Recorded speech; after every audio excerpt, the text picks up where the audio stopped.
السلام علیکم ورحمۃ اللہ وبرکاتہ۔ پارہ نمبر 22 سورۃ الاحزاب آیت نمبر 52 آیت نمبر 52۔ أعوذ بالله من الشيطان الرجيم اعوذ باللہ من الشیطان الرجیم۔ بسم الله الرحمن الرحيم بسم اللہ الرحمن الرحیم۔ لا يحل لا يحل لك النساء لك النساء من بعد من بعد ولا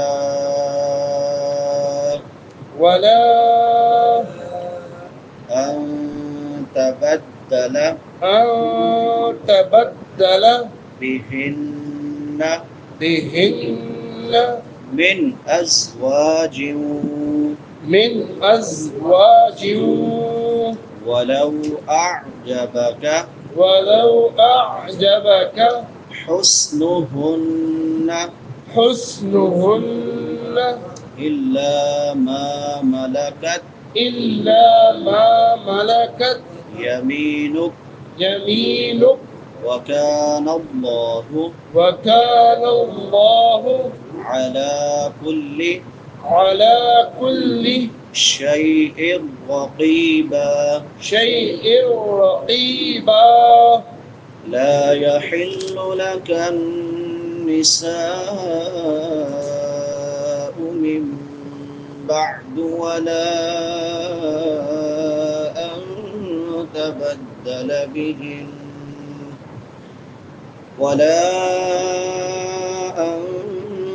تبدل بهن من أزواج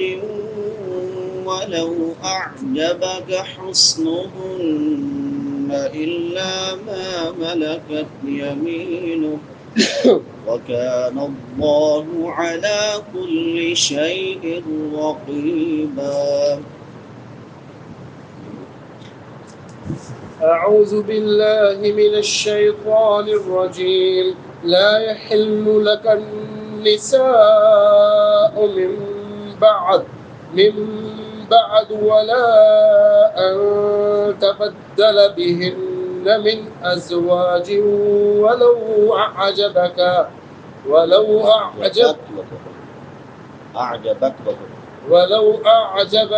حسنهن إلا ما ملكت يمينك وكان الله على كل شيء رقيبا۔ لا يحل لا لام کے بعد الف مدہ ہے، الف سے پہلے خبر ہے، ایک الف کے برابر لمبا کریں گے۔ لا يحل حا چھوٹی حا ہے، حلق کے کون سے حصے سے ادا ہوگی؟ وسط حلق سے، حلق کے درمیان سے۔ لا يحل لکن لکا کاف باریک ہے، لکن نون مشدد ہے، شد والا نون ہے، غنہ ہوگا ایک الف کی مقدار کے برابر، آواز کو ناک میں چھپا کر ادا کریں گے۔ لکن نساء سین سیٹی والے حروف میں سے ہے، اور یہاں پہ کون سی مد ہو رہی ہے؟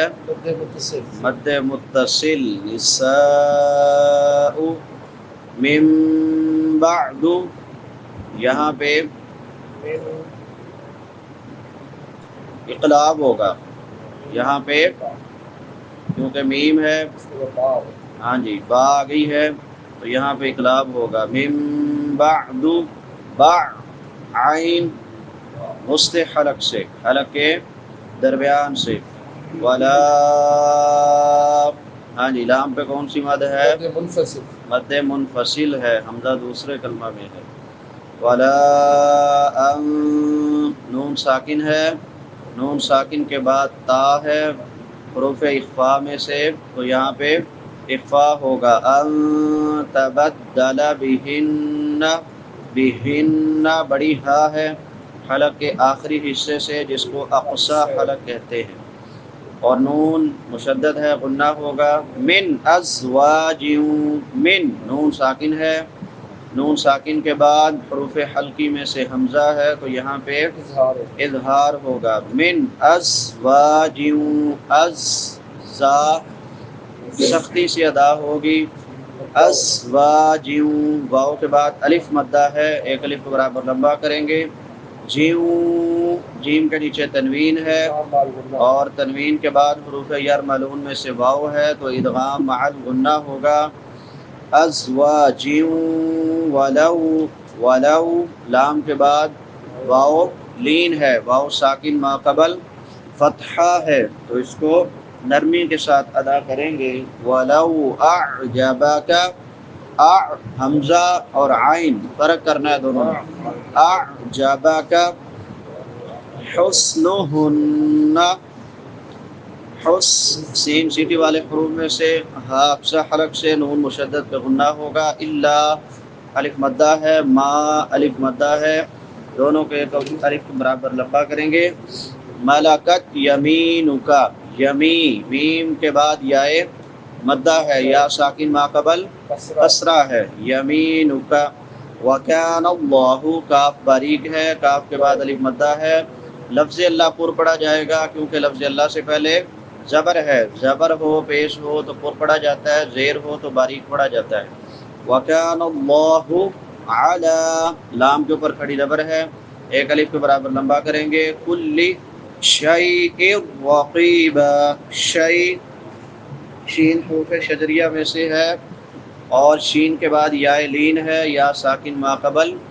فتحہ ہے، رقیبا را پر پڑھی جائے گی کیونکہ را کے اوپر زبر ہے، قاف حروف مستعلیہ میں سے قاف کو بھی پر پڑھیں گے، قاف کے بعد یا مدہ ہے، ایک الف برابر لمبا ہوگا، اور آخر پہ تنوین کے بعد الف ہے تو وقفاً الف مدہ سے بدل دیں گے، لا یحل نہیں ہے جائز، جی جی نون تنوین ہے، نون تنوین کے بعد حروف یرملون میں سے را ہے تو جہاں پہ لام اور را آ جائے وہاں پہ ادغام بلا غنہ، اور جہاں پہ یؤمن کے 4 حروف آئیں وہاں پہ مع الغنہ ہوتا ہے، لا یحل نہیں ہے حلال لکا آپ کے لیے، النساء عورتیں، من بعد اس کے بعد، ولا ان تبدل بہن، ولا اور نہ ہی ان تبدل یہ کہ آپ تبدیل کر لیں، بہن موجودہ بیویوں کے بدلے، من ازواج کوئی اور بیویاں، ولو اور اگرچہ اعجبا کا آپ کو پسند ہو، حسنہن ان کا حسن، الا مگر ما ملکت جن کا مالک ہوا، یمین کا آپ کا دایاں ہاتھ، وکان اللہ اور ہمیشہ سے ہے اللہ تعالی، علی کل شیء ہر چیز پر، رقیبا پوری طرح نگران نگہبان۔ پچھلی آیات میں گزر چکا ہے کہ رسول اللہ صلی اللہ علیہ وسلم سے ازواج مطہرات نے جب خرچے کا مطالبہ کیا تو پھر اللہ تعالیٰ کی طرف سے یہ حکم ہوا کہ آپ ان کو اختیار دیں کہ کیا تم دنیا کی زیب و زینت، دنیا کی مال و دولت چاہتی ہو، یا پھر تم آخرت کا گھر چاہتی ہو، اللہ کی رضا چاہتی ہو اور رسول اللہ صلی اللہ علیہ وسلم کی رضا چاہتی ہو۔ تو جب انہیں یہ اختیار دیا گیا تو انہوں نے دنیا کی جو مال و دولت ہے اس کو چھوڑ دیا اور انہوں نے اللہ کی رضا کو اور رسول اللہ صلی اللہ علیہ وسلم کی رضا کو اور آپ کے ساتھ رہنے کو اور آخرت میں آخرت کے گھر کو پسند کیا، یعنی آخرت کو دنیا پر ترجیح دی۔ تو یہاں پہ اللہ تعالی کی طرف سے انہیں ایک تو دنیاوی بدلہ یہ ملا ہے کہ اللہ نے آپ صلی اللہ علیہ وسلم کو حکم دیا کہ اب آپ ان کے سوا کسی اور عورت سے نکاح نہیں کر سکتے، اور نہ ہی ان میں سے کسی کو چھوڑ کر ان کے بدلے کوئی دوسری عورت لا سکتے ہیں، گویا اس کا حسن آپ کو کتنا ہی پسند کیوں نہ ہو۔ اب یہ اس کی وضاحت اللہ تعالیٰ نے خاص طور پہ کیوں کی کہ گویا اس کا حسن آپ کو کتنا ہی پسند کیوں نہ ہو، کہ کہیں آپ یہ نہ سمجھیں کہ اب آپ کے پاس موجودہ 9 بیویاں ہیں تو 9 کا جو عدد ہے یہ کراس نہیں کرنا، آپ ان میں سے کسی ایک کو طلاق دے دیں اور اس کی جگہ دوسری لا کے 9 کی گنتی پوری رکھیں۔ فرمایا اس سے یہ نہیں سمجھنا، یہ جو تعداد ہے 9 بیویوں کی، اب ان کے علاوہ کسی سے نکاح بھی نہیں کرنا اور ان میں سے کسی کو طلاق بھی نہیں دینی ہے۔ تو یہ امہات المؤمنین کی ایک شان اللہ نے بیان کی ہے، ان کا ایک مقام اللہ رب العالمین نے بیان کیا ہے، لیکن فرمایا الا ما ملکت یمینک، ہاں لونڈیوں میں آپ کو کوئی قید نہیں ہے، وہ آپ جتنی مرضی رکھ سکتے ہیں، لیکن بیویاں جو موجودہ 9 ہیں یہی رہیں گی، اس کے علاوہ کوئی اور بیوی نہیں لا سکتے۔ ابن جریر طبری رحمہ اللہ تعالی نے الگ سے اس کی ایک اور تفسیر کی ہے، یہ جو پچھلی آیت ہم نے پڑھی یا ایھا النبی انا احللنا لک، تو فرمایا اس میں جو اللہ تعالیٰ نے 4 قسم کی عورتیں بیان کی ہیں نا، تو ان 4 قسم کی عورتوں کے سوا کسی اور عورت سے نکاح کرنا جائز نہیں ہے، اور نہ موجودہ بیویوں کو طلاق دے کر ان کی جگہ اور بیوی لانا جائز ہے۔ وَلَوْ أَعْجَبَكَ حُسْنُهُنَّ، اس سے ایک اور مسئلہ بھی